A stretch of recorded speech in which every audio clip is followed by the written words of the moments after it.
kiat-kiat atau sebab-sebab untuk meraih husnul khatimah, yaitu kesudahan yang indah ya. Dan ini adalah cita-cita semua orang ya, ingin meninggal dalam kondisi baik ya, sebagai pertanda dia akan meraih kebaikan di akhirat kelak. Oleh karenanya inilah yang diminta oleh Nabi Yusuf alaihissalam, sebagaimana Allah sebutkan di akhir surat Yusuf. Dia berkata, Rabbi qad ataitani minal mulki wa 'allamtani min ta'wil ahadits fatiras samawati wal ardi anta waliyyi fid dunya wal akhirah tawaffani muslima wa alhiqni bis salihin. Kata Allah Subhanahu wa taala, Yusuf setelah bertemu dengan orang tuanya, dengan kakak-kakaknya, memindahkan seluruh kerabatnya di negeri Mesir, dan dia seorang pembesar, diberi kekuasaan, diberi kemuliaan oleh Allah, bisa menafsirkan mimpi dengan 100% tepat.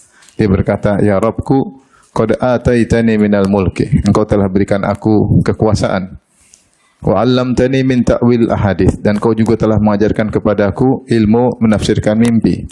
Fatiras samawati wal ard, engkau adalah pencipta langit dan bumi.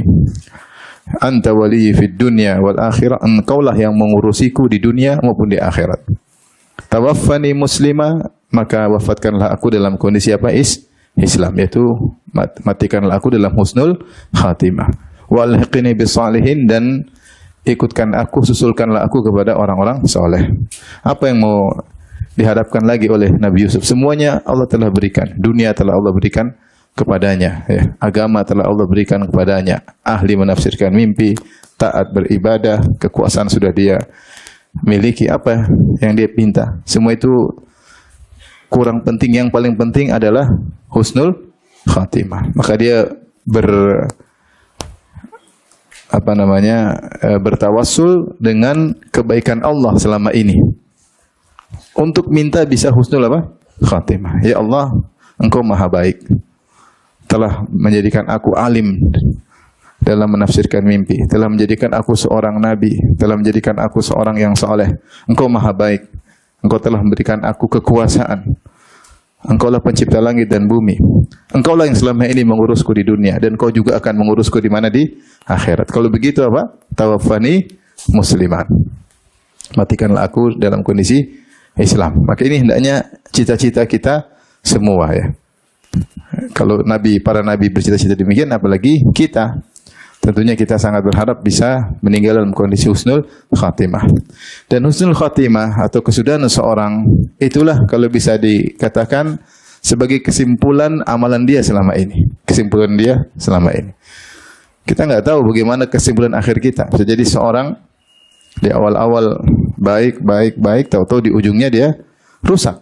Dan sebaliknya, ada orang yang di awalnya dia rusak, di ujungnya dia baik. Makanya Rasulullah bersabda, innamal a'malu bil khawatim. Amal itu tergantung akhirnya. Sementara akhir kita nggak ada yang tahu. Hanya sesuatu yang gaib, kita nggak ada yang tahu. Oleh karenanya, menuju husnul khatimah sama dengan menuju kesimpulan kehidupan kita yang baik. Dan inilah yang menjadikan para salaf dahulu mereka gelisah, karena mereka tidak tahu bagaimana dengan kesudahan mereka. Mereka tidak tahu apa yang dicatat nama mereka di mana di Lauhil Mahfuz. Apakah penghuni neraka atau penghuni surga. Mereka tidak pernah pede dengan apa yang mereka lakukan selama ini, karena mereka tidak tahu bagaimana penghujung kehidupan mereka. Apalagi Allah Subhanahu wa taala memberikan contoh dalam Al-Qur'an, sebagian orang su'ul khatimah yang tadinya di atas ketakwaan kemudian berakhir dengan kesudahan yang buruk, seperti dalam surat Al-A'raf Allah berfirman, watlu alaihim naba'al ladzi atainahu ayatina fansalakha minha fatba'ahu syaitanu fakana minal ghawin walau syi'na la rafa'nahu biha walakinnahu akhlada ilal ard wattaba'a hawa famathaluhu kamathal kalb. Kata Allah Subhanahu wa taala, dan bacakanlah kepada mereka wahai Muhammad tentang orang yang kami berikan kepadanya ayat-ayat kami. Banyak ahli tafsir mengatakan ayat ini terkait dengan Bal'am bin Ba'ura, seorang ahli ibadah atau ahli ilmu dari kalangan Bani Israel. Yang Allah mengatakan atainahu ayatina, kami telah berikan kepada dia ayat-ayat kami, itu kami jadikan dia ahli dalam Taurat. Ahli Taurat itu alim, ya. Fansalakha minha. Namun ternyata dia meninggalkan ayat-ayat kami, yaitu dia murtad. Ya. Fansalakha fa'atba'u syaitan, maka ketika dia murtad dia ikuti oleh syaitan, maka syaitan pun menyesatkannya. Padahal Allah berfirman, "Walau syi'na la rafa'nahu biha." Kalau kami berkehendak, ya fakana minal ghawin, maka dia pun menjadi orang sesat. Walau syi'na la rafa'nahu biha. Kalau kami berkehendak, kami akan muliakan dia dengan ayat-ayat kami. Orang kalau ahli Taurat mulia atau tidak? Mulia. Ahli Al-Quran mulia enggak? Taurat kitab suci, Al-Quran kitab suci. Walau syi'na la rafa'nahu biha. Kalau kami berkehendak, kami akan jadikan dia mulia. Walakinnahu akhlada ilal ard. Tapi dia condong kepada dunia. Khilaf di kalangan para ahli tafsir. Apa maksudnya condong kepada dunia? Ada yang bilang dia cari kedudukan, ada yang mengatakan dia cari harta. Sehingga berubah, tadinya dia orang alim, harusnya mulia, harusnya dimuliakan di dunia dan di akhirat, karena dia mencari dunia, akhirnya dia su'ul khatimah. Walakinnahu akhlada ilal ard wattaba'a hawah, maka dia ikuti hawa nafsunya, akhirnya meninggal dalam kondisi murtad. Ini kisah yang Allah sebutkan yang menunjukkan kita tidak tahu bagaimana penghujung seseorang dalam surat Al-A'raf. Dan ini adalah dari kaum Nabi Musa alaihissalam, ya. Bal'am bin Ba'ura. Allah juga sebutkan tentang kisah Nabi Musa, ada orang-orang yang tadinya bermaksiat, justru ujungnya husnul khatimah. Siapa? Para penyihir Fir'aun. Para penyihir Fir'aun, Allah juga sebutkan kisah mereka. Yang tadinya mereka begitu semangat untuk berduel melawan utusan Allah, melawan Nabi Musa. Inna lana la ajran. Bahkan mereka datang kepada Fir'aun, wahai Fir'aun, kau mengundang kami untuk lawan Musa. Dapat duit enggak? Dapat harta enggak kalau kami menang? Kata Fir'aun, wa innakum laminal muqarrabin. Bukan cuma dapat duit, kalian akan jadi pejabat. Semangat. Sudah puluhan tahun musyrik, bekerja, kerjaannya adalah syirik, menjadi penyihir. Kemudian datang dengan niat untuk melawan Nabi Musa, berduel, ingin dapat harta, ingin jadi pejabat di kerajaan Fir'aun. Tapi subhanallah di akhir ujungnya husnul khatimah. Subhanallah. Saya kadang renungkan kisah ini juga saya, ya, kalau Allah sudah takdirkan, ada saja sebab mereka husnul khatimah. Di antara sebabnya disebutkan Nabi Musa sebelum berduel dengan mereka, Nabi Musa nasihati mereka, "Wailakum la taftaru 'alallahi kadziban fayushitakum bi'adzab. Faqad khaba man iftara." Sebelum duel nih Musa tegur, kalian celaka kalian. Jangan kalian berdosa atas nama Allah Subhanahu wa taala. Kalian akan ditimpa azab oleh Allah Subhanahu wa taala. Sungguh merugi orang yang berdusta. Fatanaza'u bainahum amrahum wa asarrun najwa. Akhirnya mereka jadi debat ketika itu. Ketika mendengar nasihat dari Nabi Musa, dari hati Nabi Musa masuk ke dalam hati mereka. Ini salah satu sebab akhirnya mereka ketika berduel, mereka tahu bahwasanya apa yang dibawa oleh Nabi Musa alaihissalam bukanlah sihir. Akhirnya mereka beriman. Faulqiya saharatu sujada. Mereka pun sujud. Qalu amanna bi rabbi Harun wa Musa. Kami beriman kepada Rabbnya Harun, Rabbnya Musa. Akhirnya mereka dibunuh, disalib, akhirnya masuk surga. Bayangkan dari kufur, beriman di penghujung hayat, enggak sampai 1 hari masuk surga. Bal'am bin Ba'ura beda, ahli Taurat, ahli ilmu, cinta dunia, ujungnya murtad, masuk neraka. Sehingga tidak ada yang bisa jamin bagaimana kesudahan kita. Oleh karenanya seorang berusaha untuk meraih husnul khatimah, Baik, apa itu husnul khatimah? Husnul khatimah itu sederhananya itu seorang meninggal dalam kondisi bertakwa kepada Allah Subhanahu wa taala, sedang melakukan amal soleh, ya. Sedang melakukan amal soleh, sedang sholat, sedang haji, sedang umrah, sedang silaturahmi, sedang membagi sedekah, ya, sedang berdakwah di jalan Allah Subhanahu wa taala, sedang mencari nafkah untuk anak istri karena Allah Subhanahu wa taala. Intinya sedang melakukan kegiatan amal soleh, ya. Oleh karena dalam hadis kata Nabi sallallahu alaihi wasallam dalam Musnad Imam Ahmad dan juga dalam Tirmizi dari Anas bin Malik radhiyallahu anhu, Nabi SAW bersabda, "Idza aradallahu bi 'abdin khairan ista'malahu." Kalau Allah menghendaki kebaikan yang besar bagi seorang hamba, dan ini sering dalam hadis atau dalam ayat menggunakan isim nakirah litafkhim, lita'zim, yaitu idza aradallahu ya bi 'abdin khairan, jika Allah menghendaki pada seorang hamba kebaikan. Khairan di sini munakkar, maksudnya kebaikan yang besar. Ya, ista'malahu, maka Allah akan gunakan dia, atau Allah akan gunakan. Apa maksudnya kerjakan dia atau gunakan dia? Qila kaifa yasta'miluhu? Bagaimana Allah menggunakan dia atau mengerjakan dia? Qala yuwaffiquhu li amalin salihin qabla al-maut. Yaitu Allah menggunakan dia di akhir hayatnya, diberi taufik untuk beramal saleh, thumma yaqbidhuhu alaihi, kemudian Allah cabut nyawanya. Yaitu inilah husnul khatimah, sebelum meninggal beramal saleh. Dalam riwayat yang lain, Rasulullah bersabda, "Idza aradallahu bi 'abdin khairan asalahu." Jika Allah menghendaki kebaikan pada seorang, Allah kasih dia madu, memadukannya. Artinya mungkin menjadikan dia menjadi indah. Qila wa ma asalahu? Ya, apa maksudnya Allah menjadikan dia atau memberi madu kepadanya? Qala yaftahu lahu amalan salihan qabla mautihi. Allah bukakan bagi dia amal soleh sebelum wafatnya. Thumma yaqbidhuhu alaihi, kemudian Allah wafatkan dia di atas amal soleh tersebut. Dalam hadis yang lain, hadis Abu Umamah Al-Bahili radhiyallahu anhu, Rasulullah bersabda, "Idza aradallahu bi 'abdin khairan tahharahu qabla mautihi." Kalau Allah ingin kebaikan bagi seorang hamba, Allah bersihkan dia sebelum dia meninggal dunia. Wa ma tuhurul 'abdi? Qalu wa ma tuhurul 'abdi? Bagaimana membersihkan hamba tersebut? Qala amalun salihun yulhimuhu iyyah. Allah mengilhamkan dia untuk melakukan amal saleh hatta yaqbidahu alaihi, kemudian Allah wafatkan dia di atas amal saleh tersebut. Ini namanya husnul khatimah. Adapun su'ul khatimah kebalikan, yaitu seorang meninggal dalam kondisi sedang bermaksiat.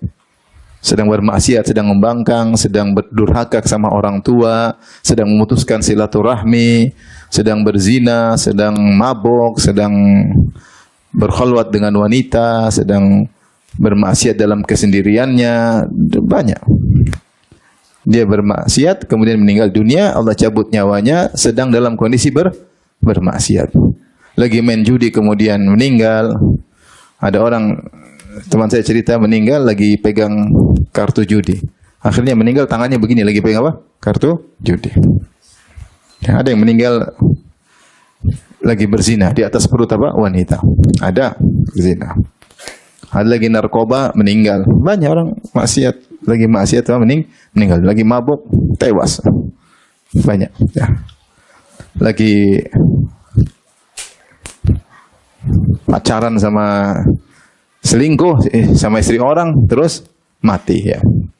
Banyak. Ya. Waliyadzubillah. Intinya kalau seorang meninggal dalam kondisi tidak dalam ketaatan, tapi dalam kemaksiatan, maka dia sedang su'ul khatimah. Baik.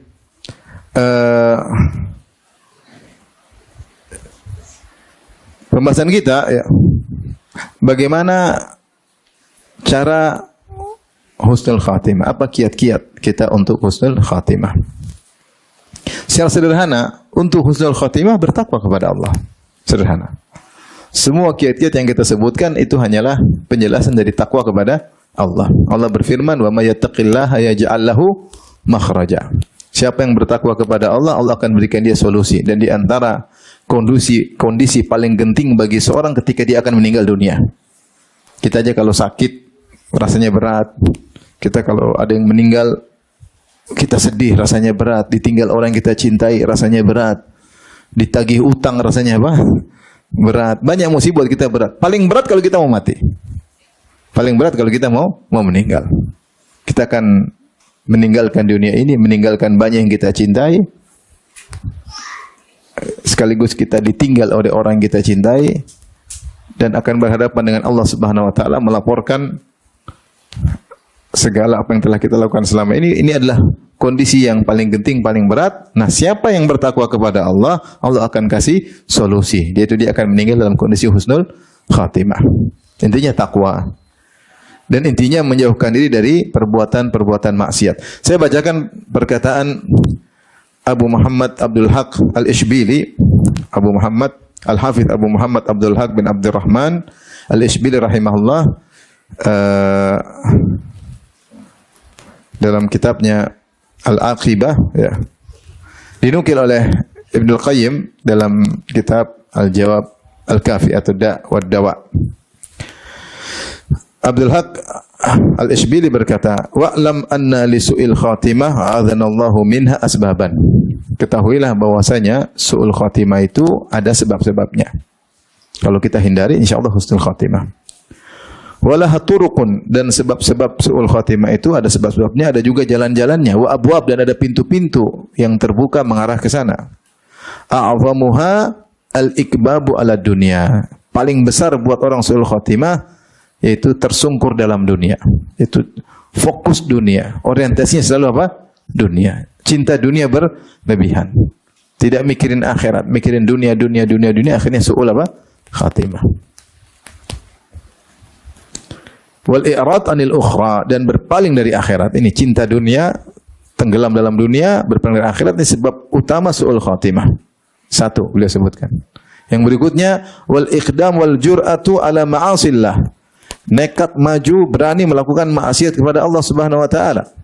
Wa rubbama ghalaba 'alal insani darbun minal khati'ah wa naw'un minal ma'siyah wa janibun minal a'rad wa nasibun minal jur'a wal iqdam famalaka qalbahu. Bisa jadi seorang didominasi oleh sebagian bentuk dosa, satu jenis maksiat, bentuk berpaling dari Allah Subhanahu wa taala, dan ada keberanian dia untuk nekat bermaksiat, maka akhirnya famalaka qalbahu, artinya akhirnya maksiat tadi menguasai hatinya. Wasaba aqlahu, dan akhirnya akalnya terkurung oleh hawa nafsunya. Jiwanya tertawan oleh hawa nafsunya, dirinya tertawan, akalnya tertutup, didominasi oleh hawa nafsu. Wa atfa'a nurahu, akhirnya perbuatannya tadi memadamkan cahayanya, cahaya imannya. Wa arsala alaihi hajbahu, dan akhirnya perbuatan tersebut mengirim penghalang kepadanya. Falam tanfa fihi tadhkirah, maka nasihat apapun tidak akan bermanfaat baginya. Wala naja'at fihi mau'izah, dan tidak ada peringatan, wejangan yang bisa membuatnya sadar. Farubbama ja'ahul maut ala dzalik, ya. Bisa jadi dalam kondisi demikian kemudian dia meninggal dunia. Sebenarnya dia menyebutkan contoh-contoh orang yang su'ul khatimah. Kemudian beliau berkata pula,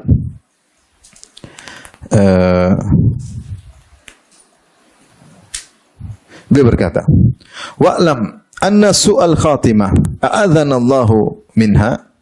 Ketahuilah bahwasanya su'ul khatimah, kematian yang buruk, semoga Allah melindungi kita dari kematian yang buruk, la takunu liman istaqama zahiruhu wa saluha batinuhu. Tidak mungkin menimpa orang yang secara zahirnya istiqamah, lahirnya istiqamah, wa saluha batinuhu, dan batinnya baik, enggak mungkin. Kalau ada orang luar dalamnya baik, ini enggak bakalan su'ul khatimah. Su'ul khatimah itu ada sebabnya. Mungkin luarnya buruk atau mungkin dalamnya buruk. Kalau dua-duanya baik, secara zahir istiqamah, batinnya baik, enggak mungkin su'ul khatimah. Ma sumi'a bihadza wala ulima bihi. Walhamdulillah, walillahil hamdu. Tidak pernah didengar ada orang istiqamah, kelihatan luar dalamnya baik, kemudian su'ul khatimah, enggak ada. Enggak ada.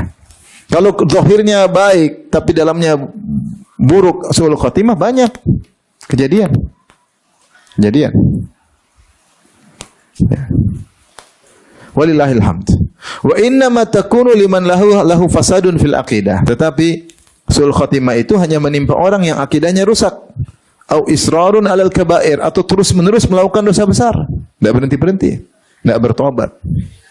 Wa iqdamun alal azaim, dan nekat melakukan perkara-perkara yang besar, yaitu kemungkaran-kemungkaran. Fa rubbama ghalaba dzalika alaihi, sehingga akhirnya dia terdominasi dengan maksiat-maksiat tersebut, hatta yanzila bihil mautu qabla taubah, akhirnya kematian mendatanginya sebelum dia bertobat. Fa ya'khudhahu qabla islahi tawiyah wa yustalam qabla al-inabah fayadhfaru bihi syaitan inda tilka sadmah wa yahtatifuhu inda tilka al-dahsyah wal iyadhu billah. Maka akhirnya, ya, maksiat tersebut mengambilnya sebelum dia memperbaiki batinnya, kemudian menghantamnya, ya, yaitu menghabisinya sebelum dia kembali kepada Allah Subhanahu wa taala, maka syaitan berhasil menangkapnya ketika dalam kondisi demikian. Maka syaitan berhasil menculiknya dalam kondisi yang sangat genting, yaitu ketika akan meninggal dunia. Ini perkataan dari Abdul Haq Al-Ishbili, saking indahnya dinukil oleh Ibnu Qayyim rahimahullah dalam kitabnya Al-Jawabul Kafi, yang mengisyaratkan bahwasanya sebab su'ul khatimah itu tidak ada ketakwaan. Ya, terlalu cinta sama dunia, terus-menerus melakukan dosa besar, ya, lupa dengan akhirat, ya, berani melakukan perkara-perkara yang dahsyat, yang kemungkaran, akhirnya dia terbiasa, akhirnya hatinya terkuasai, dia pun ditawan oleh maksiat tersebut, akalnya nggak jalan lagi, dinasihati nggak bisa, akalnya sudah tertawan oleh hawa nafsunya, sehingga akhirnya meninggal sebelum bertobat, meninggal sebelum kembali kepada Allah. Setan berhasil menangkap dia di akhir hayatnya. Dan sebagaimana kita ketahui, ya, di akhir hayat seorang, disitulah setan akan mengerahkan segala kekuatannya untuk merusak orang ini. Inilah kesempatan terakhir setan untuk mendakwahinya, untuk menjadi teman setan di neraka jahanam. Ya. Mau dia rajin ibadah 60 tahun, nah ini terakhir kesempatan. Maka setan akan mengerahkan tenaganya untuk menggoda orang tersebut tatkala di penghujung hayatnya.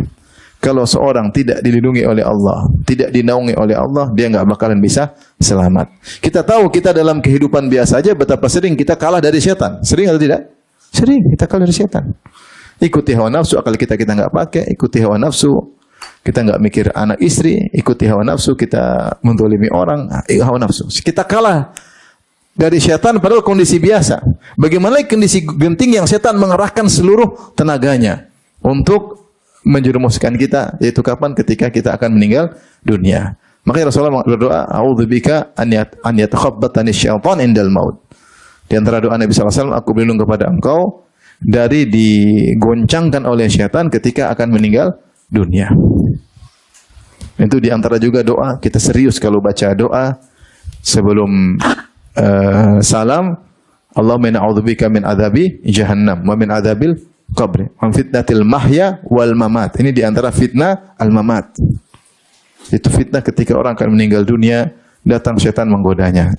Kita hafal doa tersebut, kita sering baca, tapi perlu keseriusan. Karena perkaranya tidak mudah, perkaranya dahsyat. Ini penentu, innamal a'malu bil khawatim. Amalan tergantung apa? Ujungnya. Inilah kesimpulan hidup kita.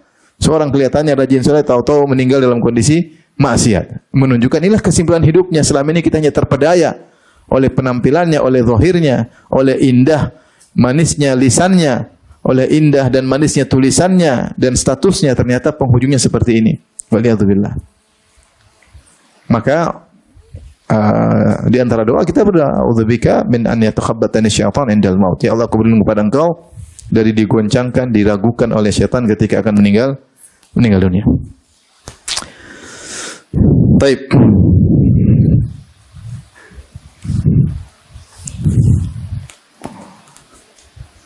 Sekarang kita akan bahas kiat-kiat husnul khatimah.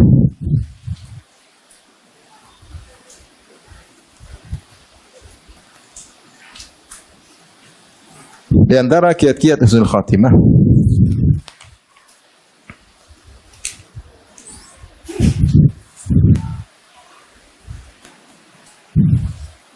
yaitu benar-benar mengkokohkan tauhid. Tauhid yaitu yang diibadahi hanyalah siapa? Allah. Benar-benar menggantungkan hati selalu kepada Allah Subhanahu wa taala, ya. Makanya Rasulullah bersabda, "Fa inna Allah harrama 'alan nari man qala la ilaha illallah yabtaghi bidzalika wajha Allah." Sungguhnya Allah mengharamkan kepada neraka orang yang mengucapkan la ilaha illallah yang berharap wajah Allah Subhanahu wa taala. Jadi mengucap la ilaha dengan ikhlas. Latih diri kita untuk senantiasa mencari wajah Allah Subhanahu wa taala. Ya. Makanya dalam hadis ketika Allah berfirman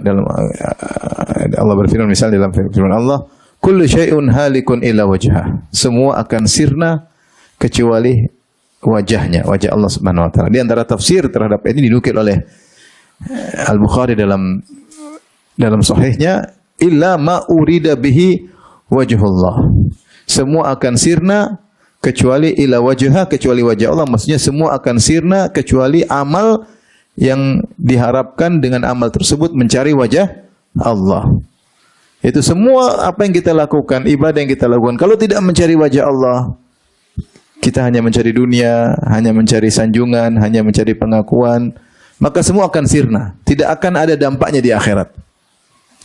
Tapi yang tetap kekal adalah amal yang di sana mencari wajah Allah. Apa yang dimaksud mencari wajah Allah? Ada yang mengartikan secara kinayah, maksudnya ikhlas, fokus, hanya ingin cari perhatian Allah Subhanahu wa taala. Ada yang mengatakan mencari wajah Allah yaitu ingin melihat wajah Allah ketika di surga kelak. Ingin melihat wajah Allah di surga kelak.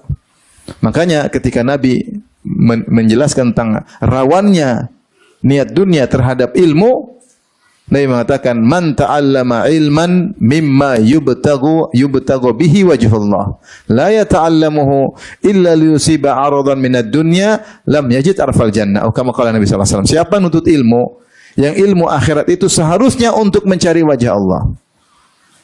Rasulullah khususkan karena pentingnya ilmu ini, ilmu akhirat, dan rawannya orang menuntut ilmu akhirnya mencari dunia.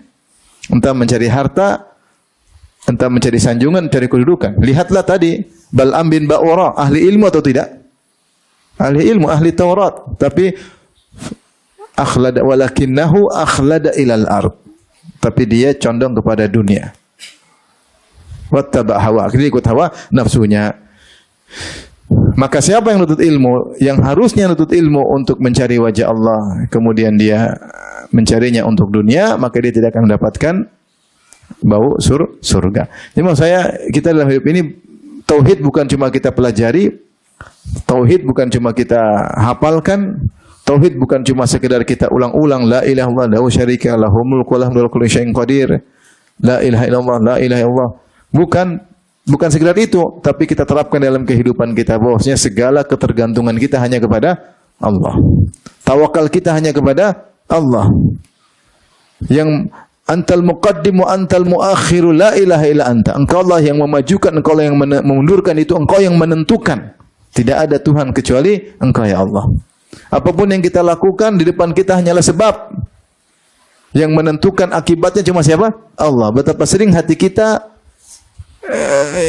hilang makna tersebut dari hati kita. Ketika seorang, misalnya sederhana, ketika dia berobat, dia fokusnya kepada sang dokter atau rumah sakitnya, rumah sakit bagus, dokter bagus, sehingga seakan-akan kesembuhan dari dokter rumah sakit tersebut. Padahal cuma sebab.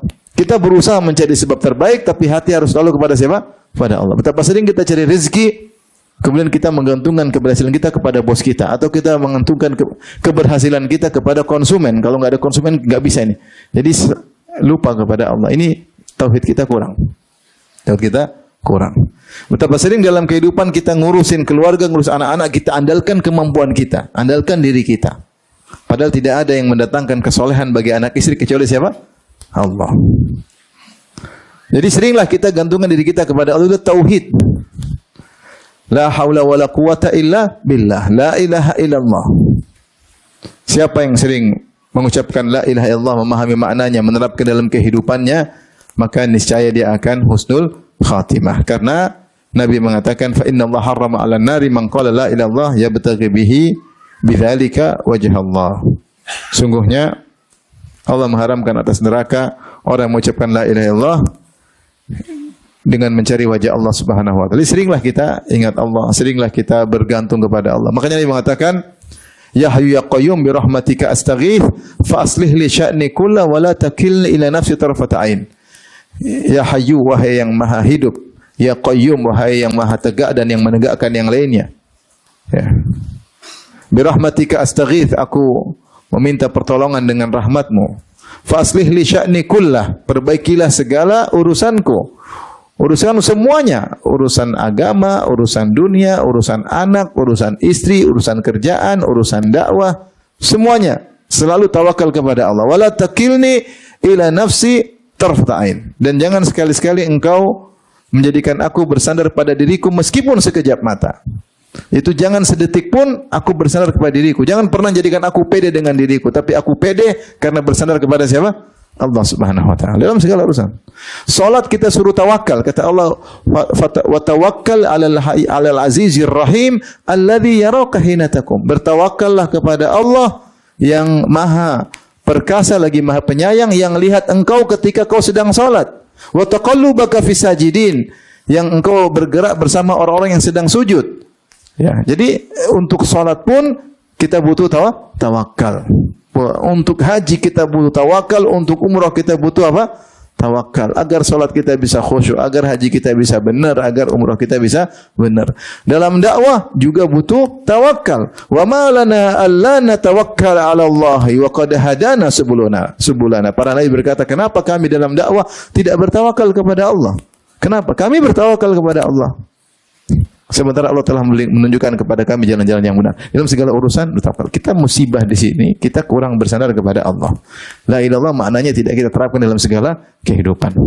Sehingga kita ngurus istri, ngandalin kepintaran kita, ngandalin sekolah, taruh anak kita. Mana sekolah? Anak sekolah baik, belum tentu anak baik. Gimana baik?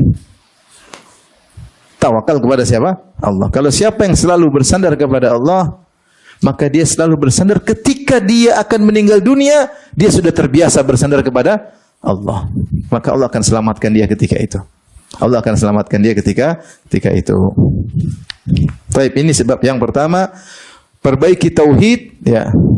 Apalagi semakin tawakal tinggi, ya semakin mudah dapat husnul khatimah. Makanya ketika Rasulullah SAW menyebutkan tentang golongan yang terbaik yang masuk surga tanpa adab, tanpa hisab, kata Nabi SAW, humul ladzina la yastarqun wa la yaktawun wa la yatatayyarun wa ala rabbihim yatawakkalun. Itu orang-orang yang tidak pernah minta diruqyah. Orang-orang tidak pernah minta ruqyah sama orang lain, minta diruqyah sama orang lain. Orang-orang tidak pernah berobat dengan besi yang dipanaskan kai. Orang tidak pernah mengkaitkan tatayyur, nasib buruk, dengan angka atau burung atau hari atau apapun. Kemudian kata Nabi di akhirnya, wa ala rabbihim yatawakkalun, dan mereka bertawakal kepada Allah. Ini yang buat mereka spesial. Mereka mau surga tanpa hisab. Kata Rasulullah SAW, yadkhulul jannata qaumun afidatuhum atau aqwamun afidatuhum ka afidati thair. Masuk surga suatu kaum yang hati mereka seperti hati burung. Kata para ulama, maksudnya sebagaimana tawakalnya burung. Burung itu bertawakal kepada Allah. Kemampuan dia terbatas, tapi dia bertawakal kepada Allah Subhanahu wa taala. Jadi tawakal ini sebab utama masuk surga, dan sebab utama kita ditolong oleh Allah, terutama dalam kondisi-kondisi yang genting. Dan kondisi paling genting adalah ketika kita mau meninggal dunia. Musibah paling besar ketika kita mau meninggal dunia. Ujian paling berat ketika kita mau meninggal dunia. Tapi kalau kita sering bertawakal, tauhid kita benar, insyaallah dimudahkan. Baik, ini yang berapa ini? Pertama ya.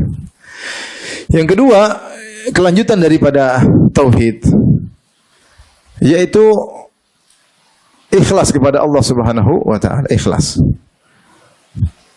Siapa yang tidak ikhlas, ya, riya, ya, maka mudah menjerumuskan dia dalam su'ul khatimah. Dalam su'ul khatimah.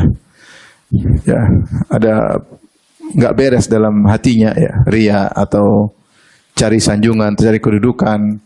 Ya. Makanya ketika Rasulullah kabarkan tentang seorang, jadi para sahabat takjub dengan seorang berperang di perang Uhud dengan luar biasa. Orang ini kalau namanya Kuzman, ya, dalam sebagai riwayat disebut Kuzman namanya.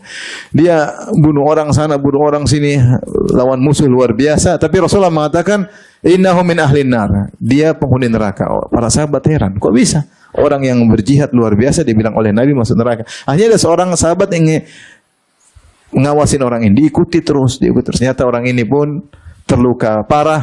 Dia tidak kuasa dengan sakitnya luka yang dia alami, maka dia tegakkan pedangnya, kemudian dia tindihkan dadanya, kemudian dia tekan, akhirnya dia meninggal dunia karena dia tidak kuat dengan sakit luka-luka yang dia derita. Berarti dia su'ul khatimah atau bukan? Su'ul khatimah ketika sedang jihad. Su'ul khatimah dengan bunuh diri. Maka Rasulullah SAW mengatakan, inna rajula inna ahadakum la ya'malu amalan bi amali ahli jannah fima yabdu lin-nas wa huwa min ahli nar. Sungguh salah seorang dari kalian, inna ahadakum la ya'malu bi amali ahli jannah, dia melakukan amalan penghuni surga fima yabdu lin-nas, yang menurut pandangan manusia.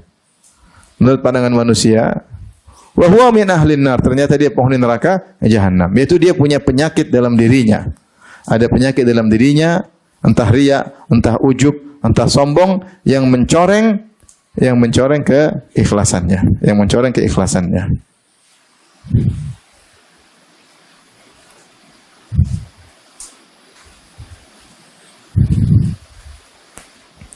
Saya bacakan perkataan Ibnu Rajab.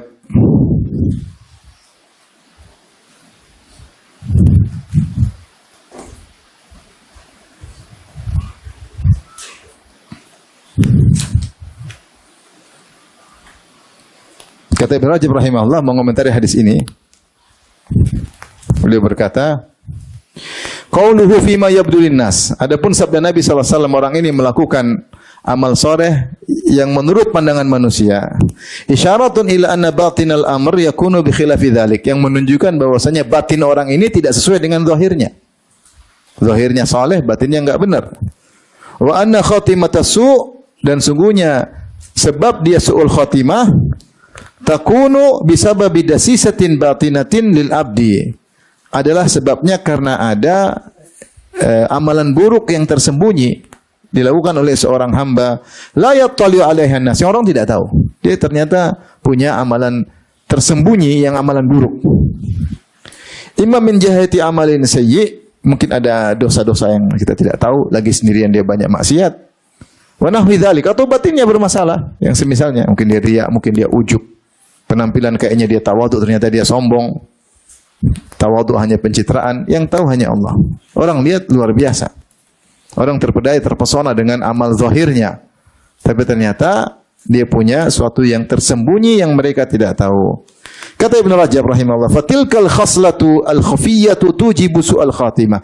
Itulah perangai buruk yang tersembunyi, itulah yang mengkonsekuensikan dia, menyebabkan dia akhirnya mengalami su'ul khatimah indal maut, ketika akan meninggal dunia. Kemudian beliau berkata sebaliknya, wa kadzalika qad ya'malu rajulu amal ahli nar. Bisa jadi ada seorang sebaliknya, dia melakukan maksiat secara zahir. Wa fi batinihi khoslatun khafiyyatun min khisalil khair. Tapi ternyata batinnya ada amal soleh yang luar biasa. Mungkin dia sabar, mungkin dia ikhlas, mungkin dia maksiat tapi dia tawadhu. Ya, dia tawadhu. Dia tidak sombong sama sekali, dia tidak merendahkan orang lain. Ternyata dia dalam kesendiriannya berbakti sama orang tua. Ternyata dia suka bantu kakak adiknya. Orang enggak lihat, orang enggak tahu. Fataglibu alaihi tilkal khasla fi akhir umrihi. Namun di akhir hayatnya ternyata kebaikan itu mendominasi dia.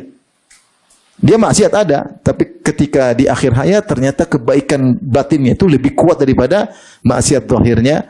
Akhirnya dia mengakibatkan fatujibu lahu husnul khatimah, membuat dia akhirnya husnul khatimah. Saya sering sampaikan cerita, ada kerabat saya kenal. Ya kalau bilang ya jarang sholat, kurang tahu baca Quran, pokoknya begitulah ya. Tapi orangnya terkenal sangat dermawan. Orangnya sangat terkenal suka sambung silaturahmi. Bahkan dia pernah kirim uang ke mana-mana untuk datang ke acara dia, kirim tiket agar datang ke acara dia, di seluruh keluarga di Nusantara. Kalau nggak salah di antaranya keluarga saya juga. Saya lagi di Papua, saya belum kenal orang ini om saya belum kenal. Tahu-tahu dikirim tiket, entah ibu saya, entah bapak saya berangkat untuk menghadiri acara. Jadi dia senang. Bahkan ketika saya menghadapi dia, bertemu dia di akhir hayatnya, dia bilang kita masih punya nenek. Dia perhatian, jadi di antara keluarga besar ada nenek yang masih tua, yang harus kita perhatikan. Jadi dia silaturahminya luar biasa. Di akhir hayatnya, subhanallah, ya sekedar ini, maksudnya tahu dia punya keponakan namanya Firanda. Akhirnya dia panggil saya, ketemu, akhirnya dia belajar Quran, akhirnya dia rajin ke masjid, akhirnya dia meninggal. Saya tanya istrinya, dia bertakbir Allahu Akbar atau asyhadu alla ilaha illallah Muhammadur Rasulullah, meninggal dunia di akhir hayatnya. Artinya ini nyata, saya lihat sendiri bagaimana ada seorang yang dulunya biasa-biasa saja atau mungkin jarang-jarang sholat, terakhir di akhir hayatnya bisa jadi karena kebaikan batin yang luar biasa, yang kedermawanannya, perhatian sama kerabat, akhirnya menjadikan dia di akhirnya terdominasi oleh kebaikannya tersebut, akhirnya membuat dia husnul apa? Khatimah.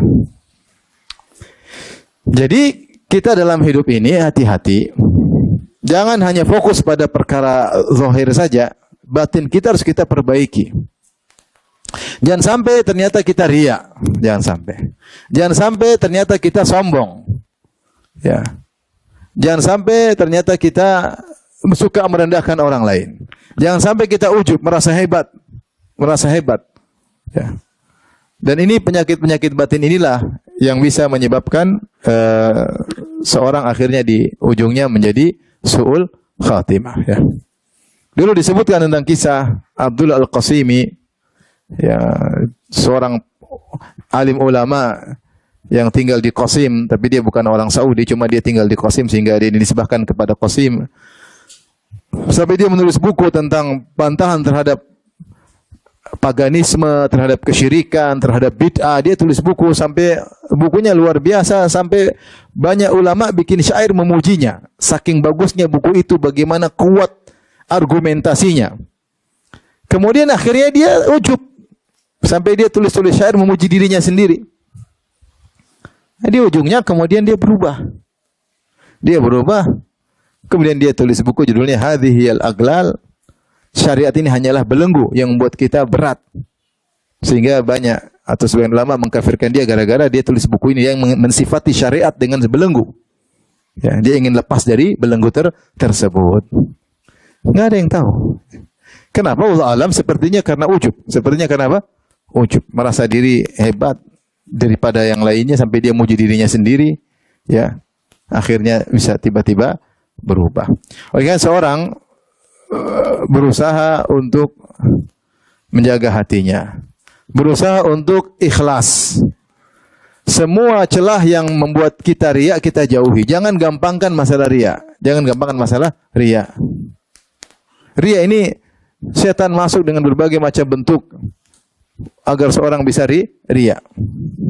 Karena percuma kita ibadah sebanyak-banyaknya kalau kita riya gugur. Dia bikin bangunan misalnya dengan harga 100 miliar, setan kasih noda riya, ceret, gugur semuanya. Gugur semuanya. Dia sholat, dia haji, capek letih, dia dermawan, dia dakwah. Dakwah capek ke kampung halaman, kemana-mana, ke hutan rimba, dia pergi lewat, setan lempar riya sedikit, hancur semuanya. Hancur semuanya. Jangan dianggap sepele. Oleh karena di antara kisah menarik adalah bagaimana para salaf dahulu, para ulama dahulu, hati-hati agar tidak riya. Kisah Al-Mawardi. Al-Mawardi disebutkan oleh Az-Zahabi dalam Syiar A'lamun Nubala.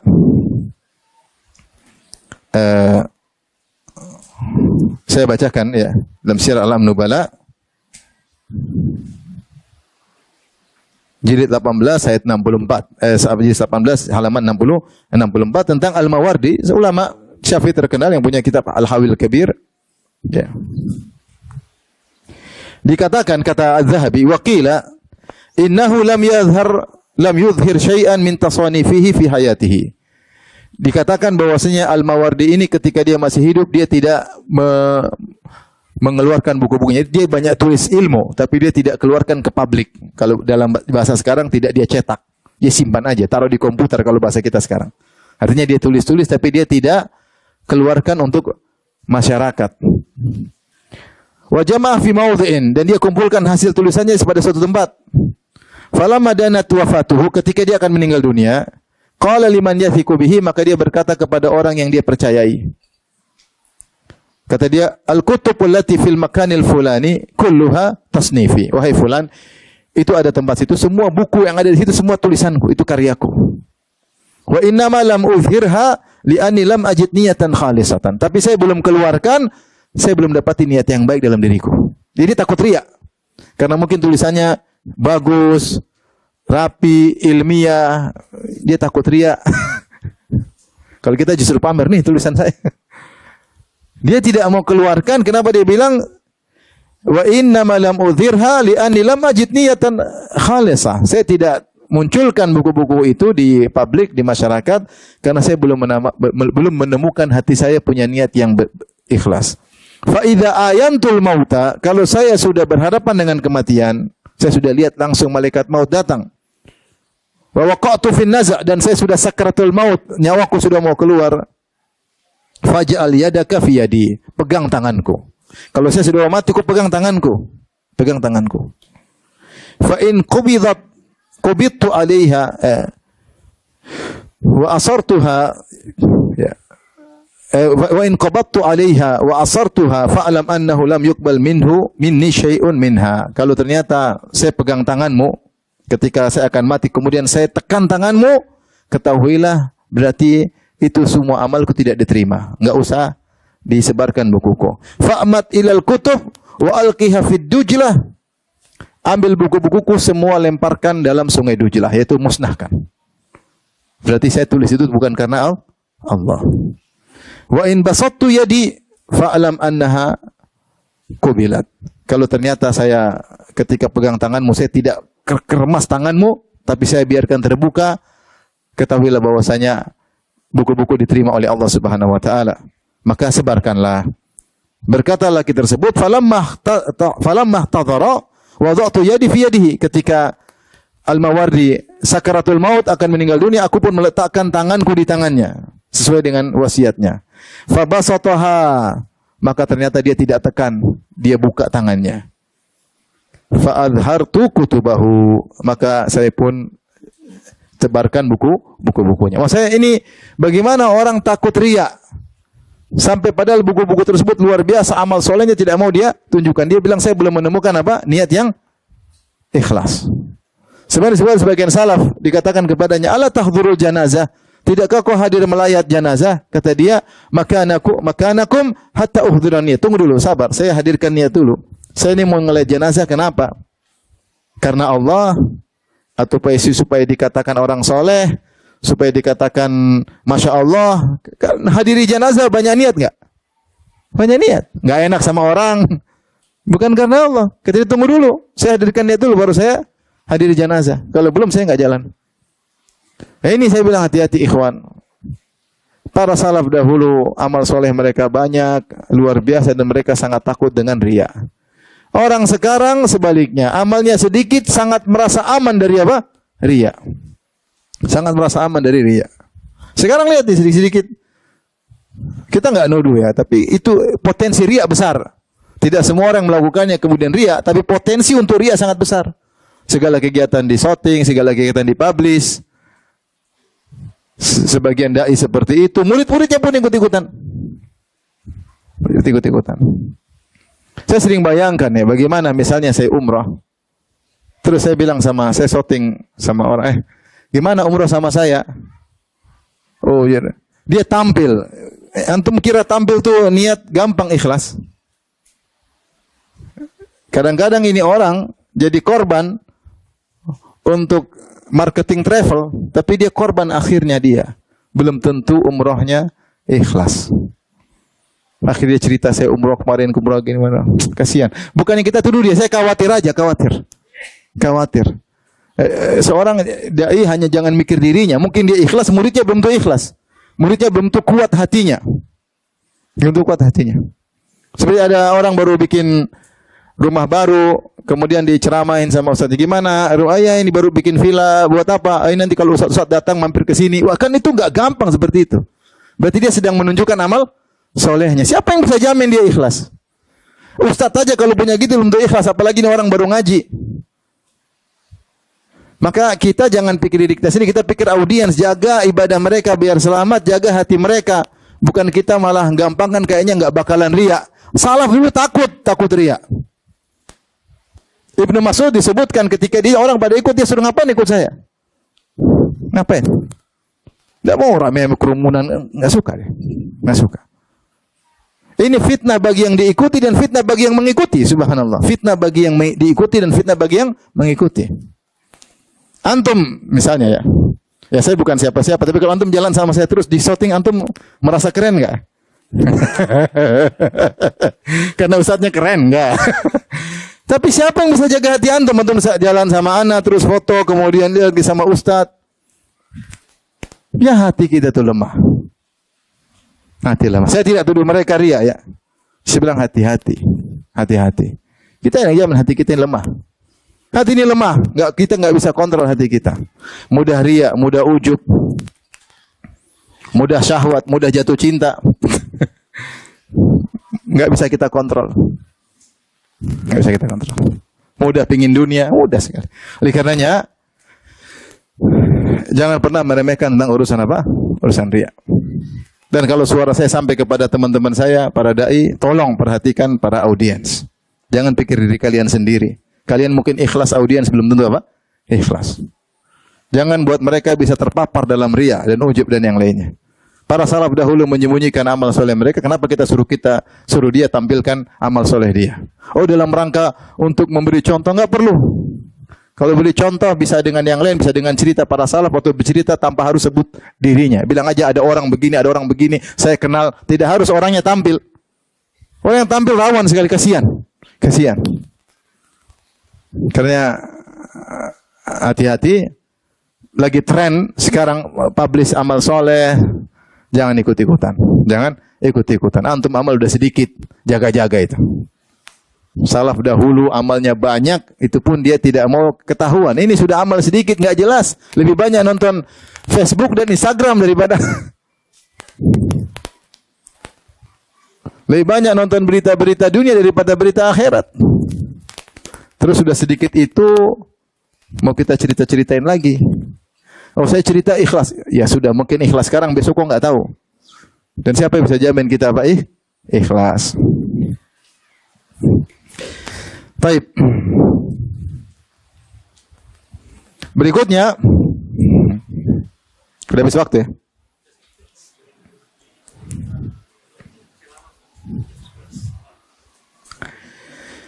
Di antara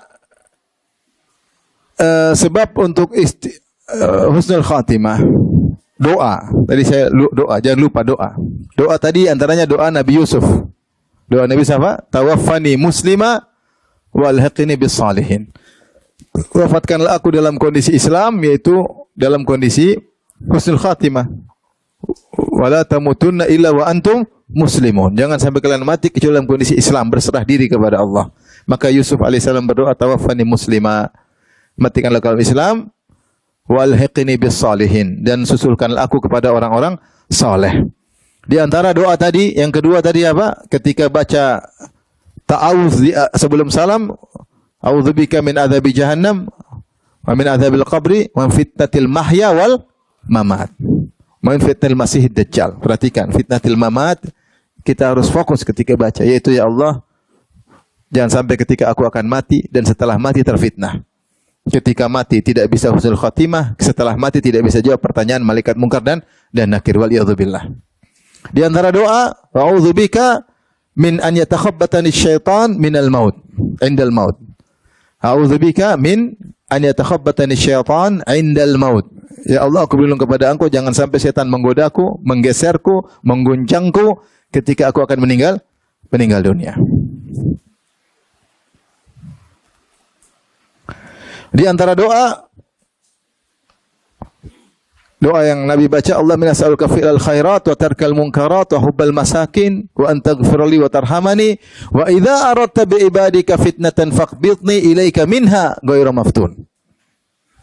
Ya Allah, aku minta fi'lal khairat agar aku bisa berbuat kebaikan, wa tarkal munkarat agar aku bisa meninggalkan kemungkaran maksiat-maksiat, wa hubbal masakin dan agar aku cinta kepada orang-orang miskin. Wa anta ghfirli wa tarhamani dan agar engkau merahmatiku dan ampuni aku. Wa idza aradta bi ibadika fitnatan, kalau kau ingin memfitnah sebagian hamba-hambamu, faqbidni ilaika minha ghairu maftun, maka cabutlah nyawaku kepadamu tanpa terfitnah. Yaitu husnul khatimah. Sudah hafal belum? Doa yang juga kita bisa baca sebelum tidur ya.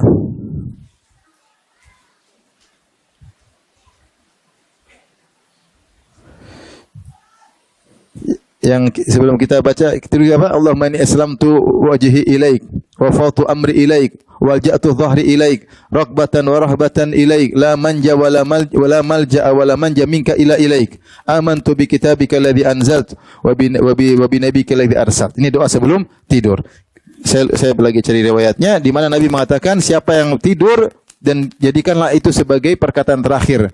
Siapa yang mengucapkan itu doa terakhir sebelum tidur, kalau dia mati, mata alal fitrah, maka dia meninggal di atas Islam. Nah, ini ya doanya nih. Allahumma aslamtu wajhi ilaik. Ini doa sebelum tidur. Doa tidur banyak ya. Dan kita butuh banyak doa mau tidur karena kita belum bangun lagi. Ya. Apalagi sebelum tidur nonton YouTube, Pak. Kalau sebelum tidur baca Quran oke lah. Ini habis nonton berita ketiduran. Apalagi nonton Korea, astagfirullah, terus tidur. Astagfirullah. Doa sebelum tidur banyak. Ya. Di antaranya bismika Allahumma amutu wa ahya. Di antaranya Allahumma qini adzabak yauma tabafu ibadak. Di antaranya subhanakallahumma rabbi bika wada'tu jambi wa bika arfa'uhu. Inna amsakta nafsi faghfir laha wa in arsaltaha fahfadha bima tahfadhu bi ibadaka salihin. Di antaranya doa ini. Allahumma aslamtu wajhi ilaik. Ya Allah, aku serahkan wajahku kepadamu. Wa fawwadtu amri ilaik, dan aku serahkan segala urusanku kepadamu. Mau tidur nih, enggak bisa apa-apa. Banyak urusan saya tinggal. Anak, istri, usaha. Fawwadtu amri ilaik, urusan agamaku, ruhku, aku serahkan urusanku kepada engkau. Walja'tu dhahri ilaik, dan aku sandarkan punggungku kepada engkau. Raghbatan wa rahbatan ilaik, karena aku berharap dan takut kepadamu. La malja wa la manja minka ila ilaik. Tidak ada tempat bersandar, tidak ada tempat berlari darimu kecuali kepada engkau juga. Amantu bi kitabika alladhi anzalt. Aku beriman kepada kitab yang kau turunkan. Wa bi nabiyyika alladhi arsalt, dan aku beriman kepada nabimu yang kau utus, yaitu Nabi Muhammad sallallahu alaihi wasallam. Kata Nabi, fa in mutta min lailatika, kalau kau mati malam itu setelah baca doa itu, fa anta alal fitrah, maka kau meninggal di atas apa? Fitrah. Waj'alhunna akhiru ma tatakallamu bi, dan jadikanlah doa ini sebagai doa terakhir yang kau ucapkan sebelum tidur. Artinya sebelum tidur kita ada baca ayat kursi, ada baca 3 qul ya, ada baca doa-doa tadi, persiapan tidur ya. Terakhir kita baca doa ini. Kalau kita meninggal husnul apa? Khatimah. Ya, jadi jangan lupa banyak doa. Kalau kita baca doa Allahumma as'aluka husnul khitam.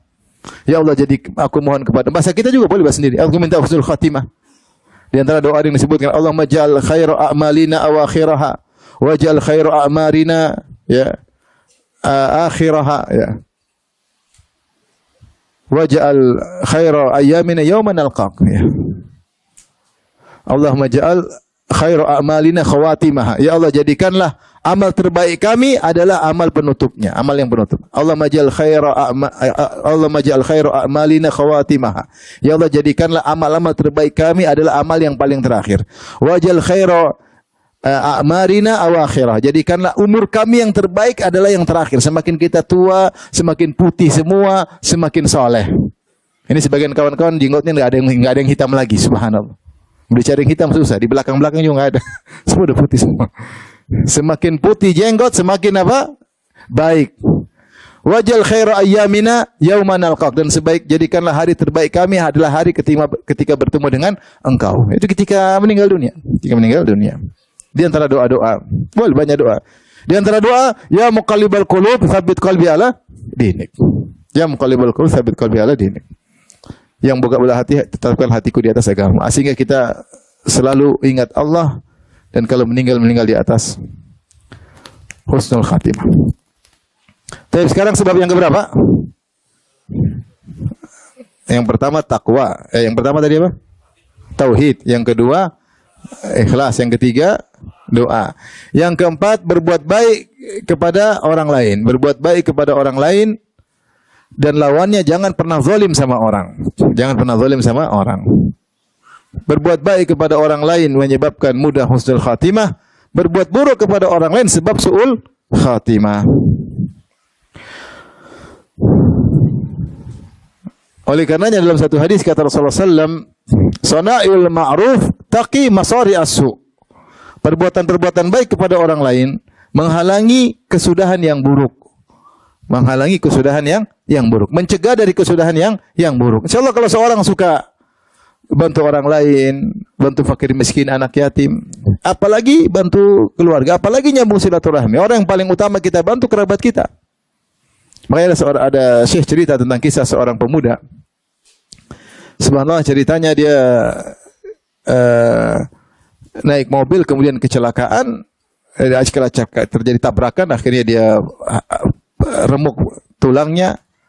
Kemudian petugas ambulans cerita ketika kami mengangkat dia, ternyata dia berbicara, ternyata dia baca Al-Quran. Ternyata dia baca Al-Quran. Kami angkat dia sementara tubuhnya remuk, dia baca Al-Quran penuh dengan darah.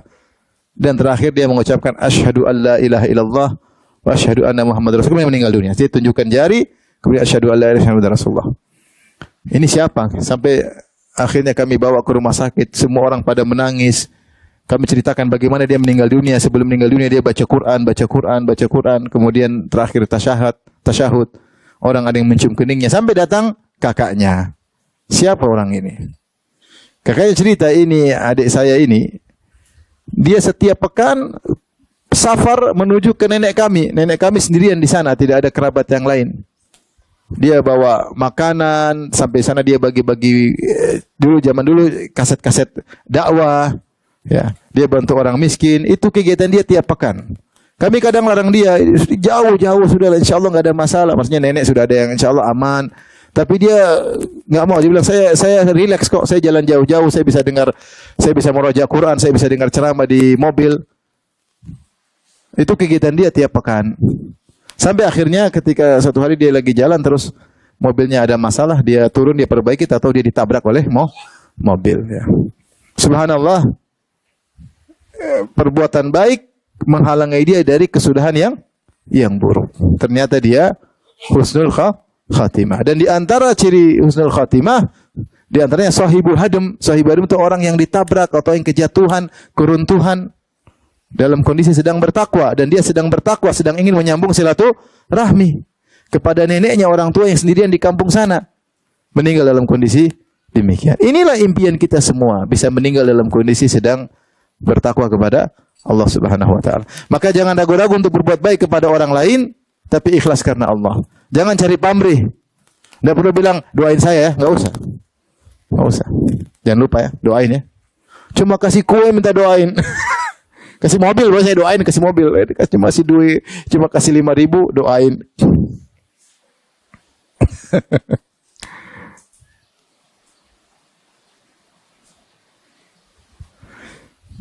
Oleh karenanya, jangan ragu-ragu untuk berbuat baik sama orang lain, terutama kerabat, kakak, adik, om, tante.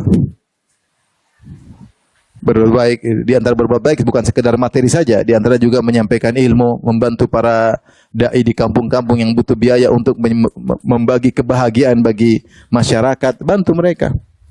Berbuat baik sama orang lain, materi maupun manfaat. Ya, insya Allah itu sebab seorang dihindarkan dari su'ul khatimah. Su'ul khatimah. Sebaliknya, hati-hati dari berbuat kezaliman. Ya. Kata Nabi, wattaqi da'watal mazlum, fa innahu laisa bainallahi wa bainaha hijab. Atau bainaha wa bainallahi hijabun. Waspadalah dengan doa orang yang dizalimi. Sungguhnya tidak ada penghalang antara doa tersebut dengan Allah Subhanahu wa taala. Bisa jadi kita zalimi orang, kita rendahkan karena dia enggak bisa apa-apa, atau dia angkat tangan agar kita binasa, wah ngeri. Akhirnya kita su'ul apa? Khatimah. Jangan berbuat zalim sama siapapun. Kalau berbuat zalim segera minta maaf. Berbuat zalim segera minta maaf. Kita ingat, sekarang saya pernah zalimi siapa? Cari orang tersebut. Minta keridhaannya. Setahu saya orang Indonesia insya Allah mudah memaafkan. Tinggal seorang datang serius minta maaf, dia akan senang memaafkan. Dia akan senang memaafkan.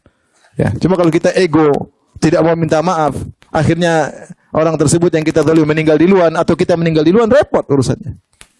Maka seorang berusaha tidak menzalimi orang lain.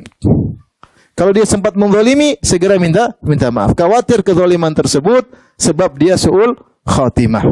Karena Rasulullah mengatakan tidak ada dosa yang paling cepat Allah datangkan siksaannya di dunia seperti Zulum al-baghyu wa qati'atur rahim, memutuskan silaturahmi dan berbuat zalim kepada orang lain. Ini Allah mudahkan hukumannya di dunia sebelum di akhirat. Di akhirat ada dosanya sendiri, hukumannya sendiri, di dunia Allah segerakan. Maka hati-hati ikhwan, jangan zalimi orang lain. Jangan zalimi istri. Orang dekat kita zalimi. Disuruh terus enggak pernah dimanjain. Ya. Diperintah terus enggak pernah dibelikan emas. Dibelikan emas cuma satu aja. Jadi disayang, jangan zalimi anak-anak. Sibuk anak-anak enggak pernah kita urus, anak-anak butuh pelukan kita. Kita zalimi anak-anak. Allah kasih anugerah terus kita tidak urus. Ya, tidak urus, tidak perhatian, tidak ajak ngobrol, tidak ada kasih sayang. Anak-anak tidak pernah merindukan kedatangan kita karena dirinduin enggak pernah datang. Didatangi dicuekin. Tapi ada seorang cerita, jadi ada seorang ayah, dia duduk di rumah, anak-anaknya pada main dan ayahnya tidak dipedulikan, duduk aja, lihat anaknya main, nggak berhenti. Tahu-tahu gara-gara nggak ada kegiatan, mending dia keluar. Ketika dia mau keluar, anak perempuannya tahan, Abi sini aja, nggak ada kegiatan. Abi di sini kita senang, Abi di sini aja kita sudah Pak, senang, Abi nonton aja. Dia senang dinonton sama Pak Abinya. Keberadaan kita tuh sangat diharapkan oleh anak-anak. Terkadang 5 menit, 10 menit manfaatnya luar biasa. Ini anak-anak sudah tunggu kita datang. Saya bilang, Abi lagi sibuk bayar utang. Anak-anak kasihan. Zalim sama anak-anak.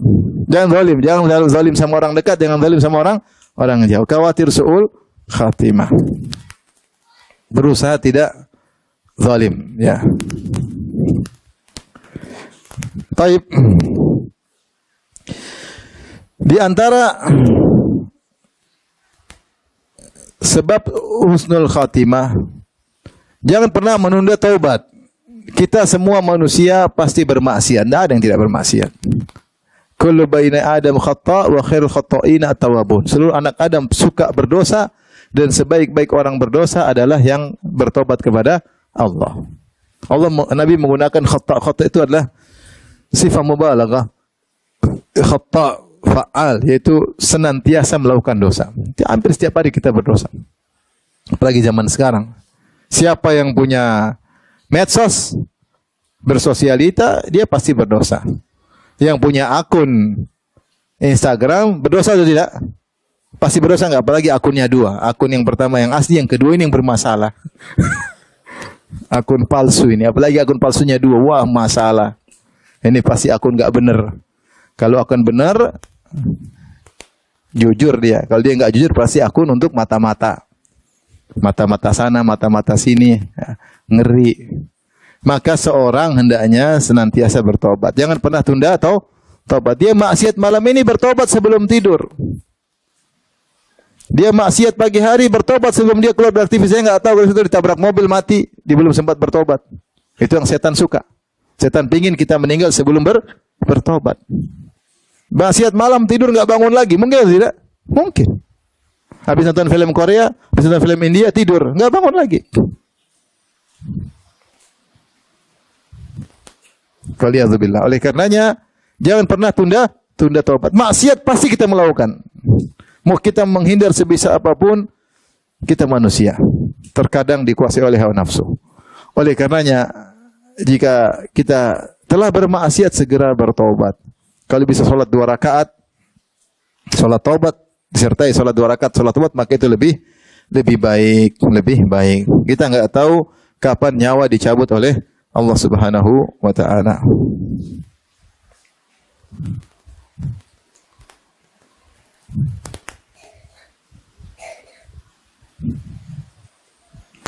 Baik, di antara sebab seorang mendapatkan husnul khatimah yaitu jujur ya. Allah berfirman, ya ayyuhalladzina amanu taqullaha wa kunu ma'as shadiqin. Wahai orang beriman, bertakwalah kepada Allah dan hendaknya kalian bersama orang-orang yang jujur.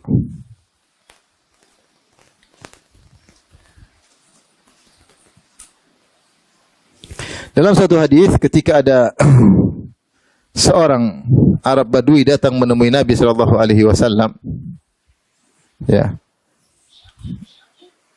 Kemudian Dia beriman kepada Nabi dan mengikuti Nabi. Kemudian dia berkata, "Uhajiru ma'aka, aku berhijrah bersama engkau." Fa'asau bihi Nabi sallallahu alaihi wasallam ba'd ashabi. Maka Rasulullah sallallahu kasih wasiat kepada sebagian sahabat untuk perhatian orang ini. Ini orang Arab Badui baru masuk Islam, perhatikan dia.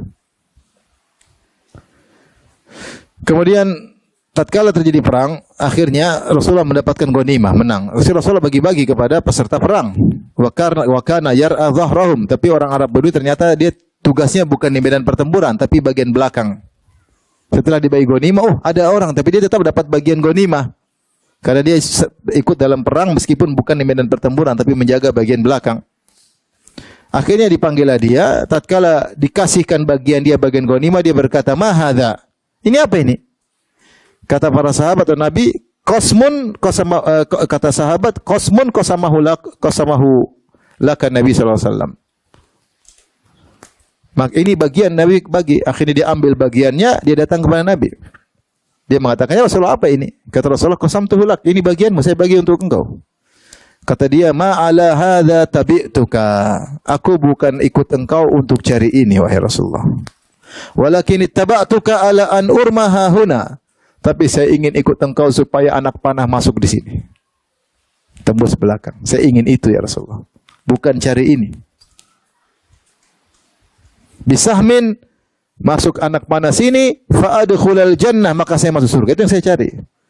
Kata Rasulullah SAW, "Intas dukillahi yasdukka." Kalau kau jujur dalam ucapanmu ini, Allah akan mengabulkan doamu.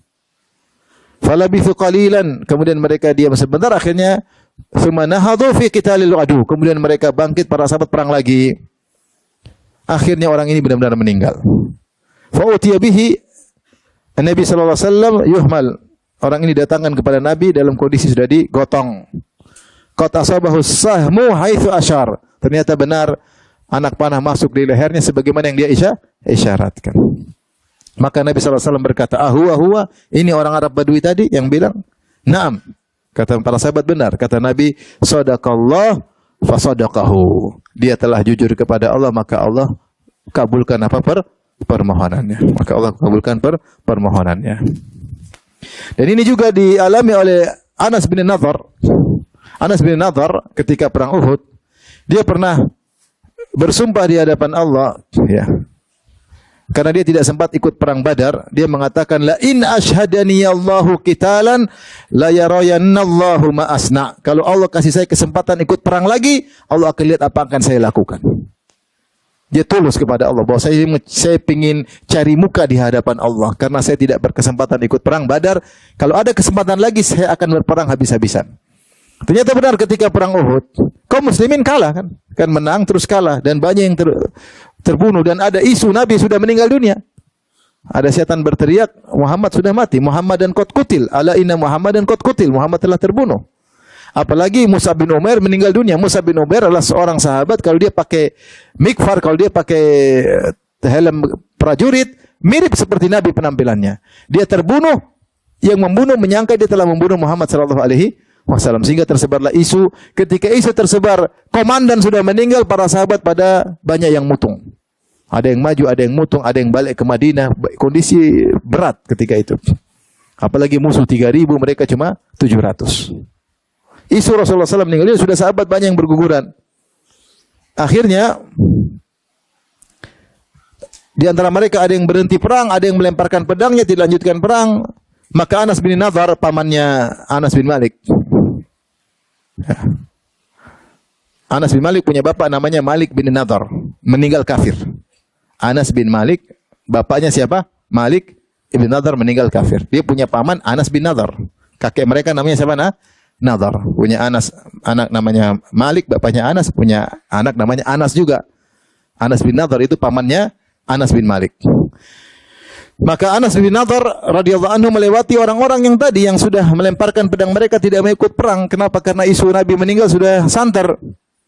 Maka Anas berkata, ya, "Matan tadhirun, apa yang kalian tunggu?" Faqalu qutila Rasulullah sallallahu alaihi wasallam. Rasulullah sudah meninggal, ngapain kita perang lagi? Qala matasnauna bil hayati ba'dahu. Terus ngapain kita hidup kalau Rasulullah sudah meninggal? Kata Anas bin Nadhr, "Ayo kita perang aja. Nabi sudah meninggal, ngapain hidup perang?" Qumu famutu ala ma mata alaihi Rasulullah SAW. Ayo bangkitlah, matilah di atas apa yang dijalani oleh Nabi. Mati syahid sebagaimana Nabi sallallahu alaihi wasallam. Dia juga menyangka Nabi sudah meninggal dunia. Thumma qala, kemudian dia berdoa, Allahumma inni a'tadzuru ilaika mimma sana'a haula. Ya Allah, aku minta uzur kepada Engkau atas yang dilakukan oleh teman-temanku yang tidak mau perang lagi. Wa abra ilaika mimma sana'a haula, dan aku berlepas diri apa yang dilakukan oleh kaum musyrikin yang telah membunuh kaum muslimin. Kemudian dia pun maju. Ketika dia maju, dia ketemu dengan Sa'ad bin Mu'adz radhiyallahu anhu, pimpinan suku Aus. Dia berkata, "Aina ya Aba Umair?" Kemana kau hendak pergi, wahai Abu Umair? Anas bin Nadhr berkata, "Wahan larihul jannati ya Sa'ad." Menuju surga. Menuju aroma surga. Inni ajidu duna Uhud. Aku cium aroma surga dari arah gunung Uhud. Thumma madha. Kemudian dia maju dan akhirnya bertempur, akhirnya dia tewas. Saking banyak luka di tubuhnya, tidak ada yang mengenal dia kecuali saudari perempuannya. Dilihat, ini jari-jarinya jari kakak saya. Subhanallah, karena dia maju luar biasa, ditemukan pada dirinya bid'un wa thamanun, ada 80 lebih bekas luka. Di antara tombak, panah, pedang, semua terdapat dalam tubuhnya. Ini contoh. Jadi kalau dia jujur, tulus, Allah akan mudahkan apa? Urusannya. Dan akan membuat dia husnul khatimah, ya. Sudah terlalu lama, ya. Baik. Jadi jangan bohong-bohong, ikhwan. Jangan suka menggampangkan apa bohong. Wa kunu ma'as shadiqin, bersama orang-orang yang jujur. Lihat bagaimana Ka'ab bin Malik jujur ketika ditanya oleh Nabi kenapa tidak ikut perang Tabuk, dia cerita, saya tidak ada uzur, memang saya malas-malasan akhirnya tidak jadi berangkat. Kelihatannya sulit orang jujur, tapi ujungnya indah. Tapi ujungnya apa? Indah. Orang yang bohong kelihatannya selamat, ujungnya enggak selamat. Kata Nabi sallallahu alaihi wasallam, "Alaika bis-sidq, fa inna sidqa yahdi ilal birr wa innal birra yahdi ilal jannah." Hendaknya kalian jujur. Sungguhnya kejujuran itu mengantarkan kepada kebajikan dan kebajikan mengantarkan kepada surga. Wala yazalu rajulu yasduq wa yataharras sidq hatta yuktaba indallahi siddiqan. Senantiasa seorang jujur dan berusaha untuk jujur pada kondisi-kondisi dia mau bohong, enggaklah saya jujur aja. Setiap ada kondisi membuat dia selamat, kalau dia bohong, dia berusaha jujur. Senantiasa dia demikian sampai Allah catat stempel ini orang jujur. Ya, jujur masuk surga, husnul khatimah. Wa iyyaka wal kadhib, atau iyyakum wal kadhib, waspadalah kalian daripada dusta. Fa innal kadhiba yahdi ilal fujur, sungguhnya dusta mengantarkan kepada kemaksiatan. Wa innal fujura yahdi ilan nar, dan kefajiran mengantarkan kepada neraka jahanam. Wala yazalur rajulu yakdzib, ada seorang suka dusta. Wa yataharral kadhib, bahkan dia, ini kesempatan bisa bohong nih. Oh, mantap bisa bohong nih. Oh, saya jago, saya bohongin dia. Bahkan dia bangga kalau bisa bohongin orang. Ada penjual bisa bohongin konsumen, saya ketipu semua, untung banyak. Bangga dengan kebohongan. Udah biasa bohongin istri. Udah biasa bohongin suami. Bilang pengajian padahal ke mall. Bohongin istri juga sering. Bilang lagi di grup urusan dakwah, ternyata chatting sama istri orang. Bohong. Senantiasa berbohong, wa yataharral kadzib, bahkan ada dia sengaja berdusta. Hatta yuktaba indallahi kadzaban, sampai distempel oleh tukang dusta. Ngeri kalau distempel. Kalau orang sudah distempel tukang dusta, bagi dia dusta tuh kayak biasa aja, enggak ada urusan, enggak ada takut, khawatir, enggak ada. Karena sudah ahli berdusta. Sudah biasa. Kalau dusta sekali mungkin gemetar. Kedua kali gemetarnya kurang. Ketiga kali enggak gemetar, ketiga kali bergembira. Bisa bohongin orang. Jadi kalau pingin husnul khatimah, jangan lupa untuk senantiasa jujur, ya, tulus kepada Allah Subhanahu wa taala, ya, sehingga Allah anugerahkan husnul khatimah. Yang terakhir, berapa? Berbaik sangka kepada Allah Subhanahu, ini sangat penting. Kata Rasulullah SAW bersabda, la yamutanna ahadukum illa wa huwa yusinu dhanna birrabbi azza wa jalla. Jangan sekali-sekali kalian meninggal, salah seorang dari kalian meninggal kecuali dia berbaik sangka kepada Allah. Hukum asal seorang dalam kehidupannya menyeimbangkan antara roja dan khauf, harapan dan ketakutan. Tapi kalau sudah mau meninggal, dia harus mendominasikan harapan dia, berprasangka baik kepada Allah Subhanahu wa taala. Dalam suatu hadis dari dalam Sunan Ibnu Majah dari hadis Anas bin Malik radhiyallahu anhu, anna Nabi sallallahu alaihi wasallam dakhala ala syabin. Rasulullah menjenguk seorang anak muda. Wa huwa fil maut, dan dia akan meninggal dunia. Faqala lahu, Rasulullah berkata, "Kaifa tajiduka?" Bagaimana kau dapat dirimu? Qala arjullah, aku berharap kepada Allah. Wa akhafu dzunubi, dan aku khawatir dengan dosa-dosaku. Faqala Rasulullah sallam, "La ijtami'ani fi qalbi 'abdin fi mithli hadzal mautin illa atahu Allahu ma yarjuh wa ammanahu mimma yakhaf." Tidaklah berkumpul dua perkara ini, berharap rahmat Allah dan takut dengan akibat dosa-dosanya dalam hati seorang hamba dalam kondisi seperti ini akan meninggal dunia, kecuali Allah akan memberikan apa yang diharapkan dan Allah membuat dia aman dari apa yang dia khawatirkan. Dan sebagian hadis menunjukkan seperti tadi, la yamutanna ahadukum illa wa yusunnu dhanna billah. Jangan sampai seorang meninggal dunia kecuali dia berprasangka baik. Para ulama menafsirkan yaitu dia benar ada khaufnya, tetapi roja harus mendominasi. Saat itu dia harus mendominasikan dirinya, saya berharap kepada Allah Subhanahu wa taala. Seorang Arab Badui bertanya, "Saya mau dibawa ke mana setelah saya mati?" "Saya mau ketemu siapa?" "Kau akan ketemu Allah." Aman. Allah Subhanahu wa taala tidak ada kebaikan kecuali darinya. Tidak ada kebaikan kecuali darinya. Ada seorang juga ketika akan meninggal dunia, dan seperti disebutkan oleh para ulama dalam kitab Ahwal Kubur dan kitab yang lain dari kisah salaf. Ada seorang akan meninggal dunia. Dia bilang, menurut kalian kalau saya meninggal kemudian saya dibawa ke ibuku, kira-kira ibuku tempatkan saya kemana? Ya, ibu pasti tempatkanku ke surga. Saya akan menuju kepada Allah yang lebih sayang kepada hambanya daripada ibuku kepada aku.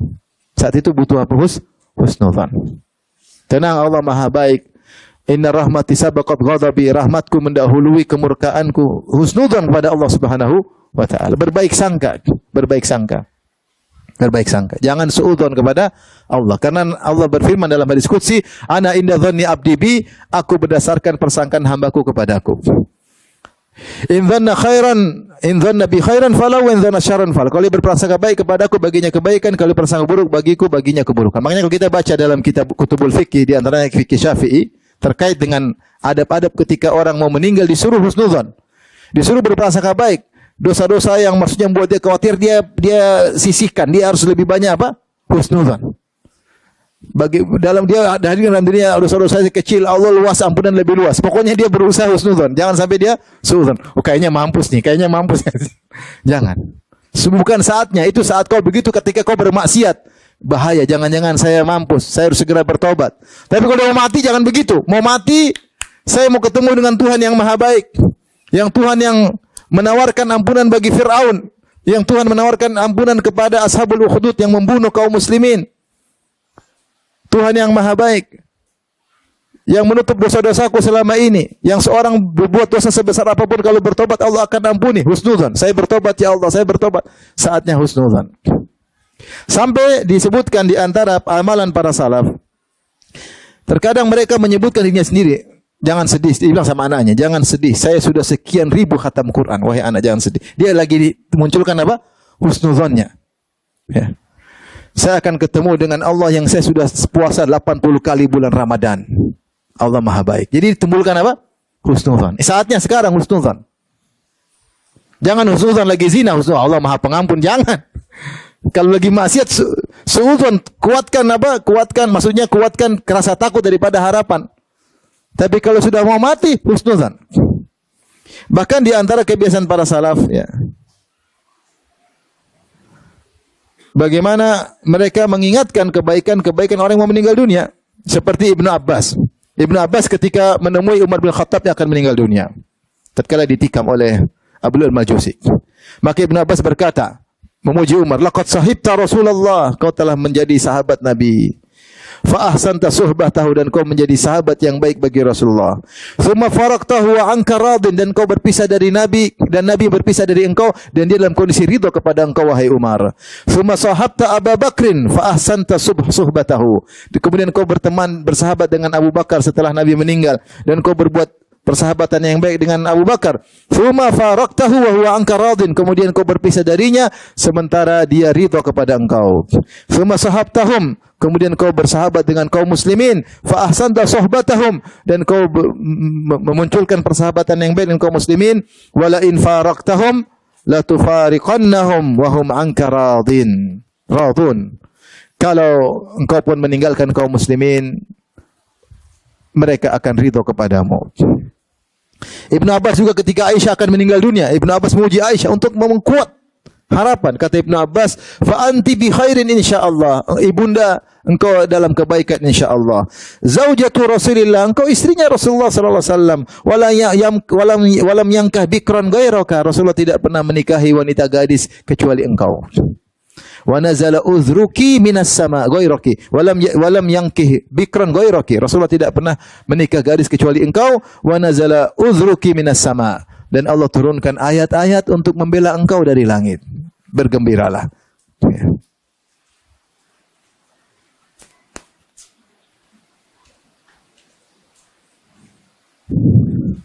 Demikian juga Sahih Muslim dari Abdurrahman bin Syamama al-Mahri qala hadarna Amr bin al-As radhiyallahu anhu, Amr bin al-As ketika akan meninggal dunia. Fa baka tawilan, maka dia pun menangis. Wa hawala wajha ila al-jidar, maka dia palingkan wajahnya ke arah dinding. Fa ja'ala ibnuhu yaqul, anaknya mungkin Abdullah bin Amr bin al-As atau anak yang lain, dia berkata, ya abata, wahai ayahanda, amma basyaraka Rasulullah sallallahu alaihi wasallam bikadza, bukankah Rasulullah pernah kasih kabar gembira tentang kau begini-begini? Amma basyaraka Rasulullah sallallahu alaihi wasallam bikadza, bukankah Rasulullah pernah kasih kabar gembira kepada tentang ini? Jadi membuat agar semakin berharap kepada Allah Subhanahu wa taala. Namun memunculkan harapan kepada Allah di akhir hayat tidak mudah. Husnudzan kepada Allah tidak mudah. Ibnu Qayyim menyebutkan dalam kitab Al-Jawabul Kafi, orang yang suka maksiat dia susah husnudzan. Apalagi syaitan datang ketika itu mengerahkan segala tenaganya, kau bentar lagi tewas tukang maksiat. Mana Allah mengampuni kamu? Dia benar-benar ya ketakutan. Dibuat suudzon sama Allah. Dibuat suudzon. Ada yang dibuat benci sama Allah ketika akan meninggal dunia. Sudah hidup susah, saya mati lagi sekarang. Jadi jengkel sama Allah. Saya ada kisah, ada seorang bapaknya di akhir hayatnya tukang maksiat. Anaknya selalu mendakwahi dia, akhirnya bapaknya jengkel mau meninggal. Dia bilang, mana Al-Quran? Dia ambil Al-Quran, ternyata dia ludahi Al-Quran. Bukan mau dibaca, di ludahi. Jadi yang bilang, tenang, nanti saya mau mati baru husnudzan. Kadang-kadang belum sempat husnudzan, mati duluan. Ketabrak mobil selesai. Tidak sempat ngatur hati. Dan kalaupun kita sempat merasakan sisa nyawa terakhir, nafas terakhir, belum tentu bisa husnudzan. Kalau kita biasanya hidup memang suka apa?